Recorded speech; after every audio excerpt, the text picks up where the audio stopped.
Hello, my name is Ben Aaron, and this week I'm at my parents' house and here with my dad, Mike. Hey. This week we'll be singing your comments and telling a couple jokes. Dad, do you have a joke that you want to tell us? I do. All right, go Okay. for it. What do you get when you combine an onion with a donkey? Oh, what do you get? You get a piece of ass that brings a tear to your eye. Oh, jeez, let's start the show. I got another one for you.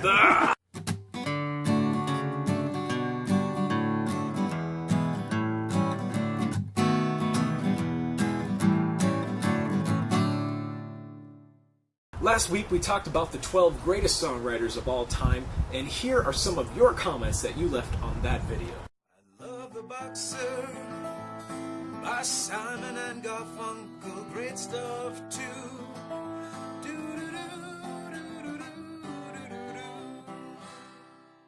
Thank you, Live Wicked, for the comments. The Boxer by Simon and Garfunkel.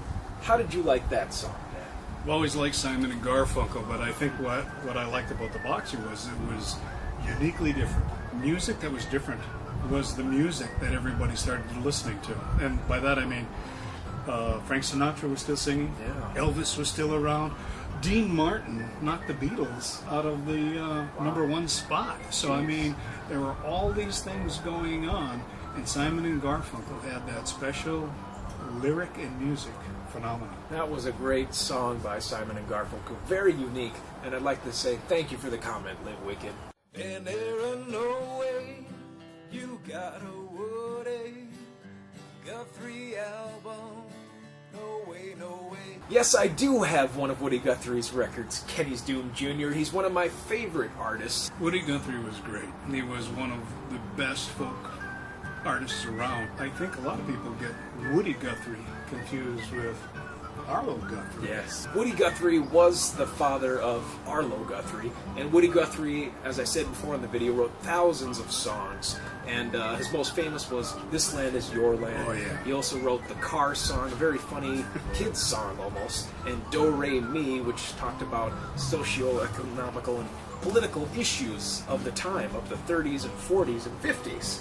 Meanwhile, Arlo Guthrie wrote songs like Alice's Restaurant Massacre. Very long. Very long. Very funny song. But he also wrote the Motorcycle Song, another sort of funny one. And Coming Into Los Angeles is another song, Yeah. yes. So he had a very different style. There was a big generation gap. Obviously, 30 years changes a lot. And of course, the music business and the different instrumentation and the songwriting structure. Yeah, and Woody Guthrie was in the service and he wrote songs. I believe he was in the Navy.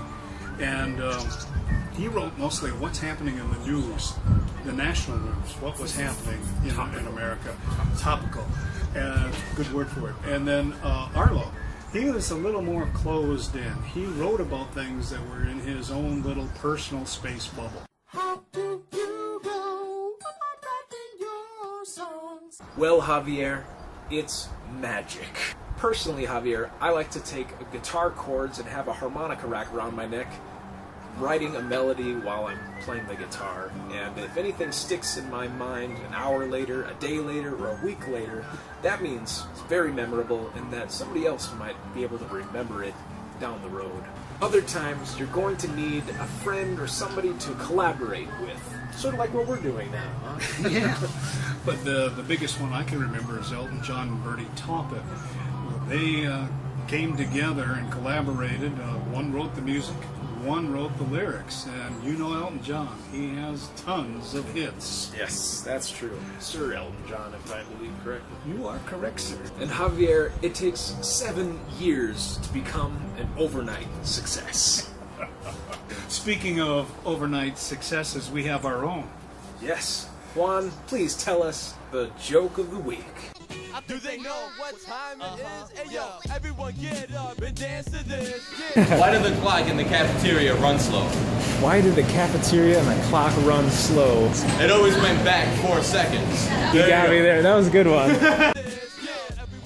Thank you for the joke, Juan from St. Paul. 4 seconds? 4 seconds? That's not very long.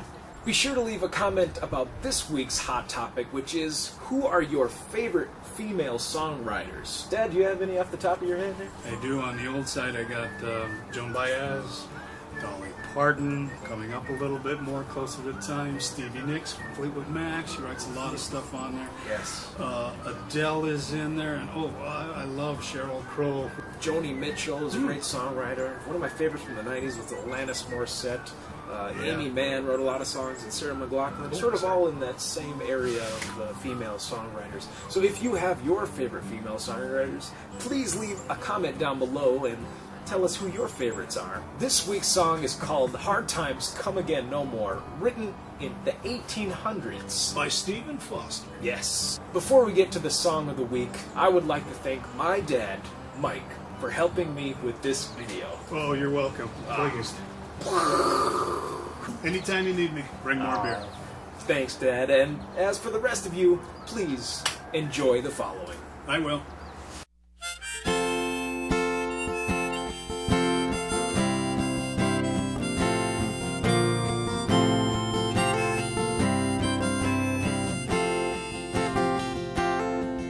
Let us pause in life's pleasures and count its many tears, while we all serve sorrow every pour.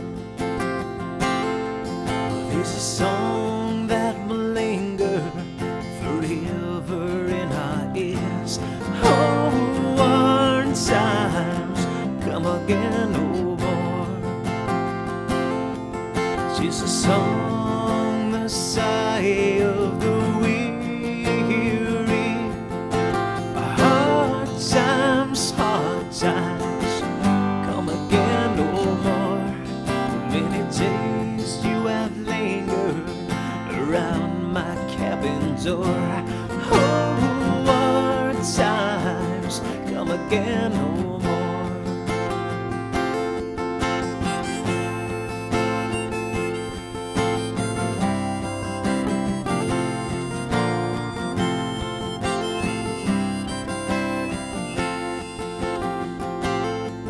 While we seek mirth and beauty in music light and gay, there are frail foes waiting at the door.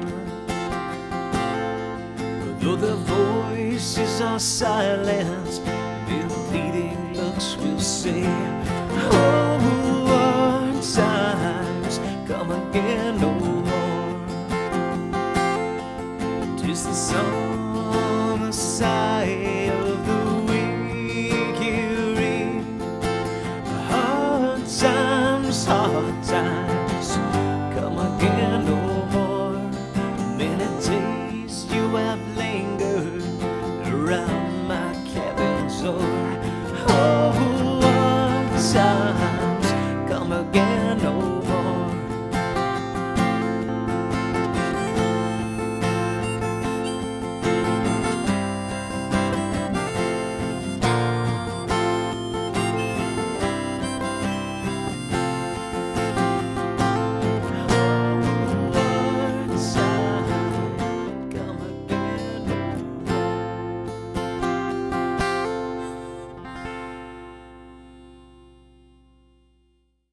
Thank you for listening to my song. Hard Times Come Again No More, and all my songs to be found at benaaronmusic.com. And if you would, please like and share this video with your musician friends. And if you could, leave a comment for next week's video about female songwriters. This week I played a whole bunch of shows and made $148 in the tip money alone, which brings the total up to $3,880. Yabba dabba doo. Now, while I go color in the red on the big red thermometer, I want you to remember, this is Ben Aaron and my dad Mike telling you to keep on practicing and get out there and play.